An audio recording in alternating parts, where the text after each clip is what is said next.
Misalnya, baik ya, saya mulai ya. Assalamualaikum warahmatullahi wabarakatuh.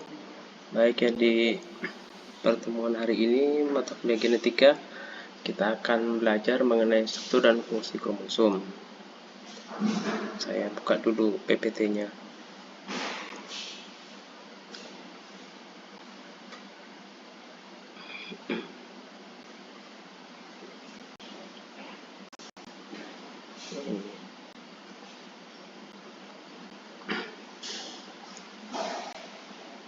Ini sudah nampak ya di sini. Ini sekarang ke bab 2, kita akan belajar mengenai struktur dan fungsi kromosom. Nanti setelah saya menerangkan materi, nanti saya tampilkan video ini ya mengenai kromosom. Jadi ada gambarannya. Baik, yang kita pelajari pertama yaitu pertama ini kromosom pada inti sel makhluk eukariot. Makhluk hidup yang selnya itu banyak, itu terdapat benda-benda halus berbentuk lurus seperti batang dan juga terdiri dari zat yang mudah mengikat zat warnanya. Nah, benda-benda ini itu dinamakan dengan kromosom. Dan kromosom ini pertama kali ditemukan oleh C. von Nager. Namun istilah kromosom itu baru dicetuskan pertama kali oleh Waldeyer yang artinya badan berwarna. Kromosom ini mudah diamati apabila digunakan dengan teknik pewarnaan khusus selama inti sel membelah.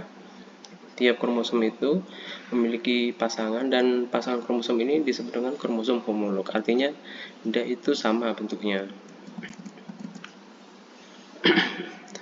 Kemudian karakter-karakter kromosom ini paling mudah dipelajari pada fase prometafase dari mitosis, karena pada saat tersebut kromosom-kromosom itu tampak tersebar tidak saling tumpang tindih dan masing-masing kromosom itu berbentuk silinderoid dengan 4 lengan karena mempunyai 2 kromatid. Sebentar ya, saya pakai headset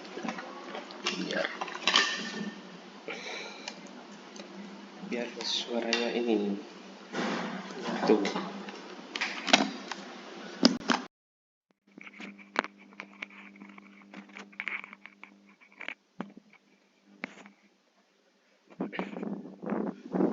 Nah, karakter-karakter kromosom ini paling mudah dipelajari pada fase prometafase dari mitosis, karena pada saat tersebut kromosom ini akan tampak tersebar, tidak saling tumpang tindih, dan masing kromosom itu akan berbentuk silindroid dengan 4 lengan karena dia mempunyai 2 kromatid serupa atau kromatid. Jadi pada saat prometafase itu ini kromosomnya itu ini ya, tidak saling menyatu di satu titik, itu titik kutub pada saat prometafase itu.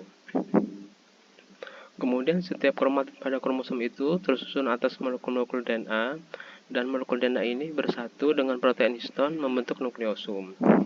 Nukleosum ini dengan protein non-histon akan membelit dan memutar membentuk spiral, dan ulir ini akan memutar dan membelit lagi membentuk super spiral atau super coil. Dengan demikian, kromosom akan tampak memendek, terkondensasi setelah akhir fase interfase dari siklus sel. Dan gambarannya seperti ini. Nah, itu paling bawah itu adalah bentuk kromosom yang sudah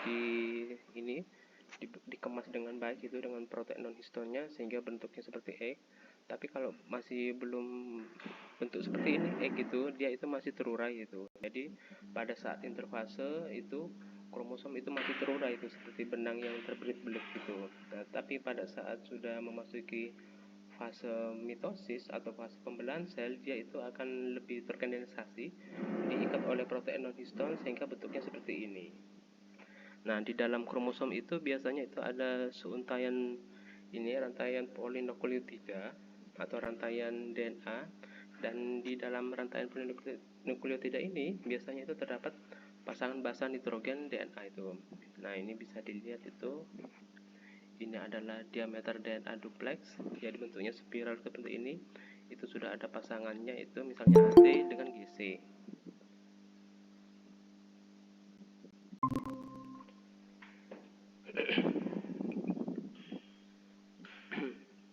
Ya, sudah bisa masuk ya.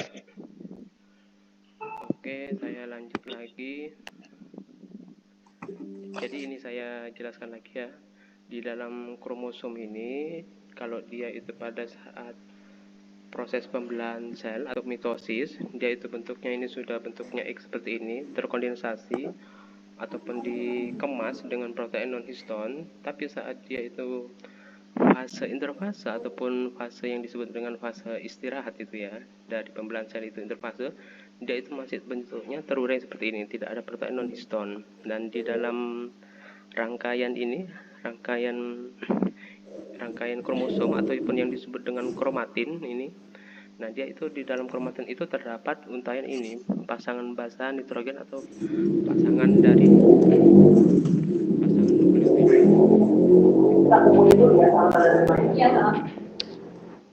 Oke. Kemudian di dalam pasangan nukleotida ini biasanya itu dalam satu ini ya, satu jarak itu, misal jarak A ke B, biasanya itu terdapat suatu gen yang itu petanya itu bisa dipetakan dengan peta kromosom atau peta gen. Jadi pada jarak tertentu biasanya itu gen-gen itu ada dalam ini pasangan nukleotida. Kemudian kromosom ini yang terdiri dari dua kromatin itu serupa, mempunyai lengan pendek dan lengan panjang. Kedua lengan kromosom ini dipisahkan oleh bagian yang disebut dengan sentromer ataupun lengkungan pertama. Pada masing-masing kromatid terdapat bagian yang disebut dengan kinetokor yang fungsinya untuk berpegangnya kromosom dengan benang spindle. Pada beberapa kromosom kadang-kadang masih bisa dilihat adanya lekukan ke arah dalam, sehingga memisahkan bagian kecil dari lengan kromosom, dan lekukan ini dinamakan dengan lekukan sekunder. Pada lekukan sekunder itu terdapat senyawa pembentuk nukleolus, anak inti, sehingga lekukan ini disebut dengan nuclear organizer. Dan di dalam kromatid itu tampak adanya dua pita berbentuk spiral yang disebut dengan kromonema. Pada kromonenata ini terdapat penebalan yang disebut kromomer, bahan dasar dari lengan kromosom. Tempat kromonenata itu dinamakan dengan matrix. Selanjutnya, bagian dari ujung kromosom ini disebut dengan telomer, fungsinya untuk menghalangi bersambungnya kromosom satu dengan lainnya. Jadi pada kromosom itu ada bagian telomer sehingga kromosom satu dengan lainnya itu tidak saling bertabrakan. Kemudian bentuk kromosom itu berdasarkan letak sentromernya itu dibagi menjadi 4 bentuk. Yang pertama itu kromosom metasentris. Ini adalah kromosom yang memiliki sentromer di bagian tengah, sehingga kromosom itu terbagi atas dua lengan yang sama panjang. Pada saat fase mitosis anafase, kromosom metasentris ini akan tampak berbentuk seperti huruf V dan apabila kromosom membengkuk pada lengkungan primer. Yang kedua, kromosom submetasentris. Ini adalah kromosom yang mempunyai sentromer di dekat bagian tengah submedian, sehingga kromosom ini terbagi atas dua lengan yang sama panjang. Pada saat anafase, kromosom itu berbentuk huruf J ataupun L. Yang ketiga, kromosom subtelosentris. Ini kromosom yang punya sentromer di dekat ujung lengan, kromosom subterminal, dan kromosom ini biasanya tidak membengkok dan akan berbentuk lurus. Yang keempat, kromosom telosentris, yaitu kromosom yang punya sentromer di salah satu ujung lengan kromosom, sehingga kromosomnya itu tampak hanya mempunyai satu lengan saja. Nah, gambarannya seperti ini. Bisa dilihat itu, yang A itu telosentris, B itu subtelosentris, C itu submetasentris, D metasentris. Kemudian tipe kromosom dan karyotipe. Tipe kromosom itu ada dua, yaitu autosom. Ini adalah kromosom sel tubuh, dan juga ada kromosom kelamin atau C kromosom. Autosom ini tidak menentukan jenis kelamin, sedangkan kromosom kelamin ini menentukan jenis kelamin. Apabila gen-gen yang berperan dalam keturunan itu terletak pada autosom ataupun kromosom sel tubuh, maka sistem pewarisannya itu disebut dengan pewarisan autosom atau pewarisan sel-sel tubuh. Jadi antara induk dengan anakannya, jika itu terdapat suatu kemiripan, berarti itu diturunkan dari ini kromosom sel tubuhnya. Sedangkan apabila gen-gen terletak pada kromosom kelamin, maka sistem pewarisannya itu disebut dengan pewarisan kromosom kelamin. Kedua sistem pewarisan itu akan dijelaskan pada bab berikutnya dari bahan ajar ini. Nah, secara umum gambarannya seperti ini. Nah, ini ya, ini adalah karyotipe pada manusia untuk jenis kelamin laki-laki, pasangan kromosom 1 sampai 22 itu. Ini nomor 1 sampai 22 itu adalah autosom ataupun kromosom sel tubuh. Sedangkan yang 23 itu adalah kromosom X dan Y, itu adalah kromosom kelamin, penentu jenis kelamin pada manusia.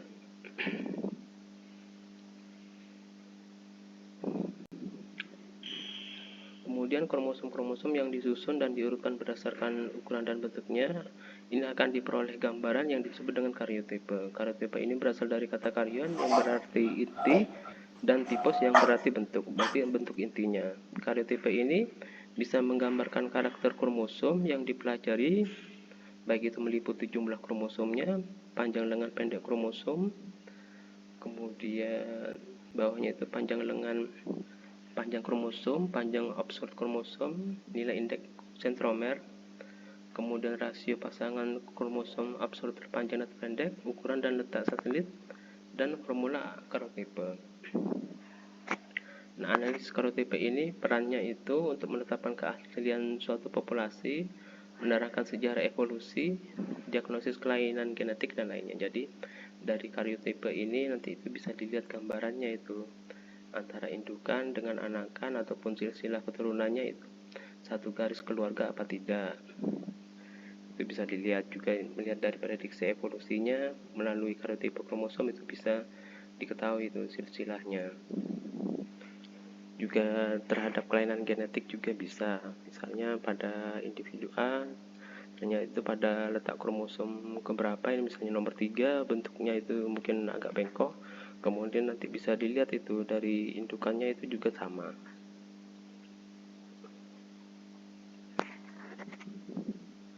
Sekarang ke ini ya, penentuan nilai indeks sentromer. Untuk melakukan analisis karyotipe, maka itu dapat dilakukan penentuan nilai indeks sentromer yang dapat digunakan untuk membuat formula karyotipe. Rumusnya seperti ini. IS sama dengan P per P plus Q. P itu panjang lengan pendek kromosom, Q panjang lengan panjang kromosom, P plus Q panjang absolut kromosom. Kriteria bentuk kromosom berdasarkan IS oleh Levant, tabelnya seperti ini. Ini posisi sentromer yang bagian median, bentuk kromosomnya itu metasentris, simbol kromosomnya itu M, rata-rata IS-nya 38 sampai 50. Oke, nanti ini bisa dibaca sendiri.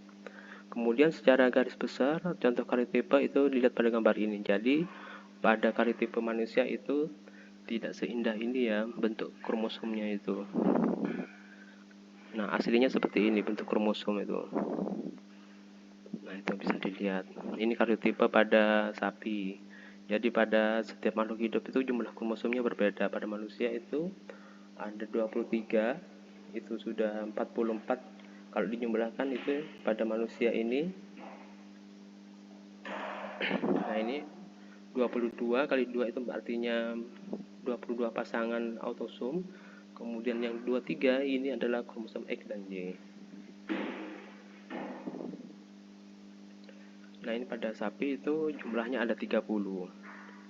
Sampai 1 sampai 29 itu adalah autosom. Kemudian yang 30 XY itu ada penentuan jenis kelamin kromosom kelamin.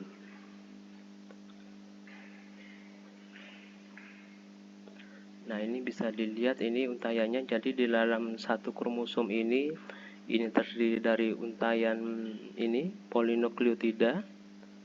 Kalau dia dalam fase prometafase itu sudah kromosomnya sudah dibentuk uliran bulat seperti ini oleh protein non-histon. Tapi kalau dalam keadaan interfase dia masih terurai seperti ini. Tapi meskipun dalam terurai seperti ini, dia itu sudah terdiri pasangan basa DNA-nya masing-masing. Dan di dalam pasangan basa DNA nukleotida ini yang panjang biasanya itu terdiri dari beberapa gen yang saling ini ya, saling bertindih gitu. Jadi jarak peta kromosom atau peta gennya itu dari satu ataupun ke berapa, nanti itu bisa dilihat.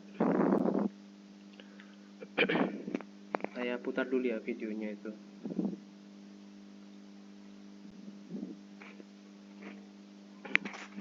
Ini bisa dilihat.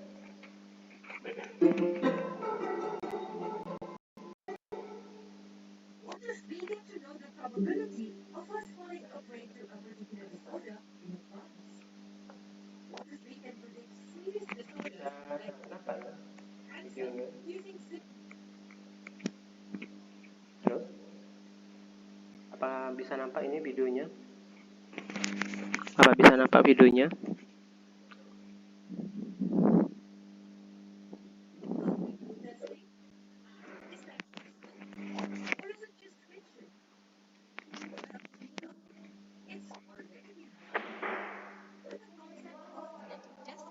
Or the technique in which our genes or chromosomes are tested help us here. So what are these ones? These molecules the same, you need to closely guided chromosomes. How do you know that? And what are they actually looking for in this study? Let's find an answer. This chromosomes assessment. Here we have the simple diagrams of the cell. Nah, ini adalah keseluruhan dari sel ya. Dia itu letaknya pada inti sel. These cells house chromosomes. Nah, ini kromatid ataupun kromatin. Expression in presence in the blood cell.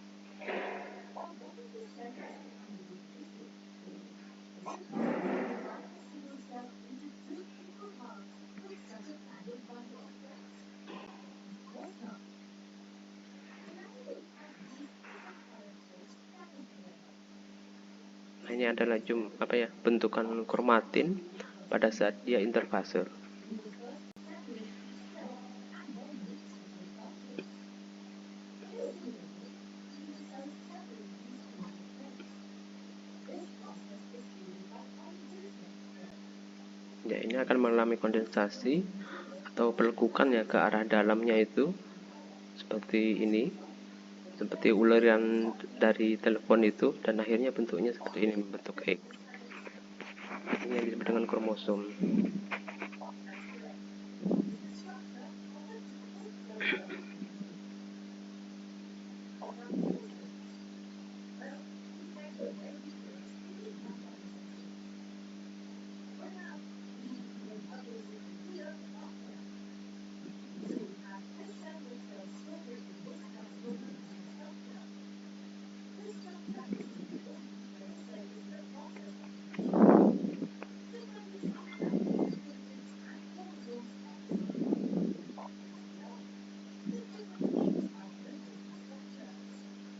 Nah, ini bentuk yang berbeda. Saat pembelahan sel itu bentuknya seperti ini. Saat tidak terjadi pembelahan sel, kromosom itu masih bentuknya kromatin.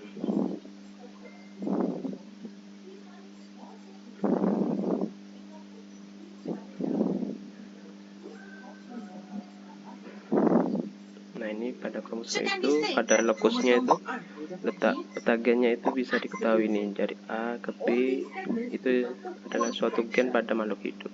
Now let me ask you one more interesting question. Do you think the genes will also be made up of segments?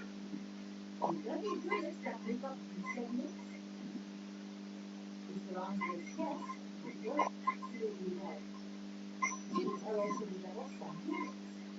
If we look inside this gene segment, you'll find large molecules like these that make up the segment.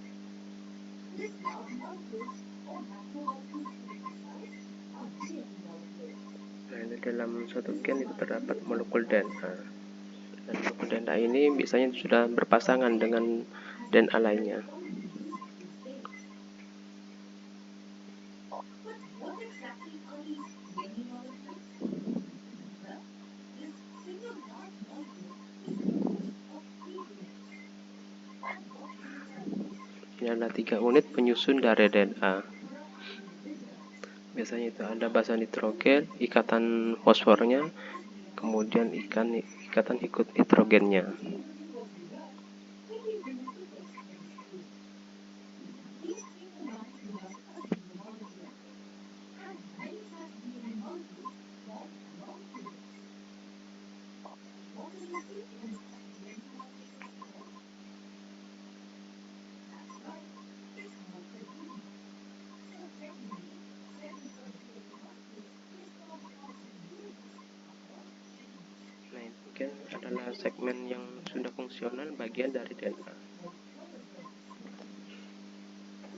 Chromosome is the cluster structure of genes only during cell division. When the cell is not in the dividing phase, it's making serial repair in the form of separate threads called chromosomes.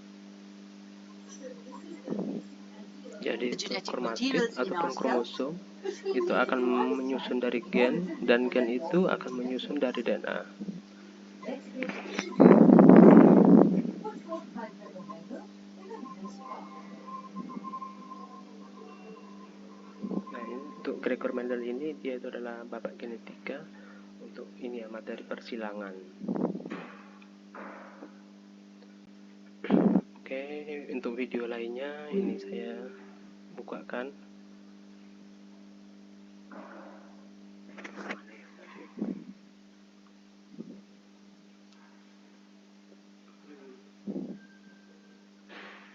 Nah, ini.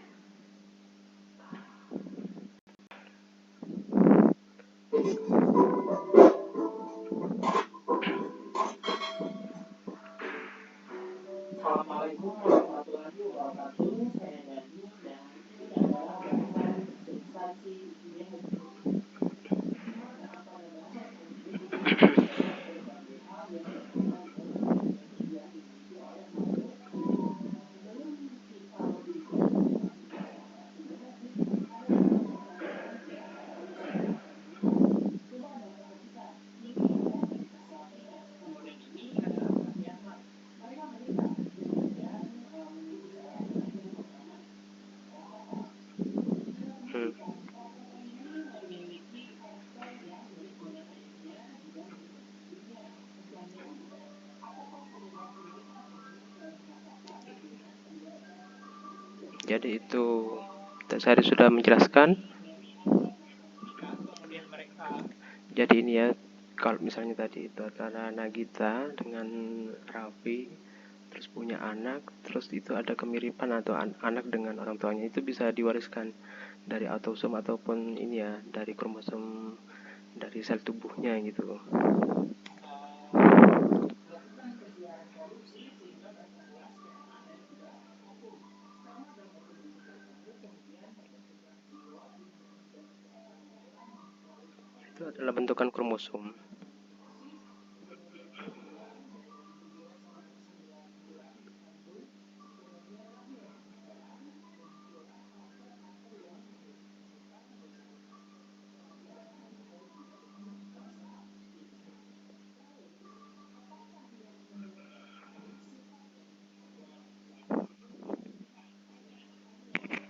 sifat dari keluarga manusia tersebut? Pertanyaan yang pertama, proses bentuknya sperma itu kan panjangnya salah satu itu dari wanita. Kemudian ketika sperma dan ovumnya bertemu, maka dia memiliki dua kromosom yang akan bertanding dan membentukkan sperma. Apakah 23? Nah, itu dari 23 itu sudah keseluruhan ya, dari 22 itu ini autosom, kromosom sel tubuh, dan yang nomor 23 itu kromosom kelaminnya.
Ada dua jenis kromosom. Yang pertama itu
dicontohkan bagaimana cloning.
Iya, Pak.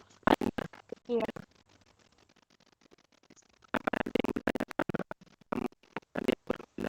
Tidak ada, Pak. Ya, ya kalau gitu saya akhiri temuan hari ini. Semoga bermanfaat, semoga hari-harinya lancar, yang sakit disembuhkan, yang ada urusan hal lain di luar kuliah semua dilancarkan. Saya akhiri. Terima kasih atas perhatiannya. Assalamualaikum warahmatullahi wabarakatuh. Waalaikumsalam warahmatullahi wabarakatuh.